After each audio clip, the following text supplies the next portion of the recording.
Toshmindir aka shundoq. Ana yegan mashinaga klient kelibdi. Sotib yuboramizmi?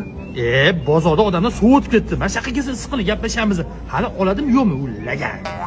Aka shundoq boshqa bozorda oldiga kafega kirib, shu yerda gaplashib olamiz. Alo sevgilim, sen aytgan restoran keldim. Adela bilan suhbatlashishga. Adelaning ko'nglini olaman, to'yimiz bo'ladi. Adela qanaqa ko'rinishda o'zi? Ha, bo'ldi, ko'rdim. Yashil kurtkadamili? Assalomu alaykum. O'tar bo'pti. Xullas, men dangal odamman. Mol sotsan ham aybini aytib sotgin ishga. Mol deysizmi? Orqasidan rosa solishga. Orqasidan? Ha, cho'chimi? Ha, oldi but-buti, plombalari bilan turibdi. Kim solgan orqasidan? Boyi bolasiga bergan edim. Bemehr, xo'llab uyimni tashlab ketibdi. Unaqaligini bilmadim men, ololmayman. Yileskiliga qarama, zato rangi oppoqqina. Mayli, senga 10 mingga berib yuboraman. Qalin pulini topgandir. Qimmat-ku. Ha, puling yetmasa, kulyor. 200 ming so'm berganga ertadan kechgacha holi o'zing, xohlasang og'alaringni maza qilib milladi. Qizingiz menga to'g'ri kelmadi. Uylanmayman.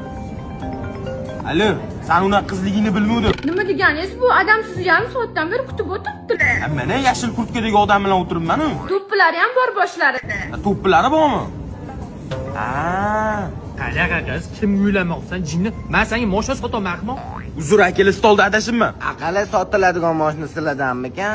Mashinani orqasidan rosa solingan.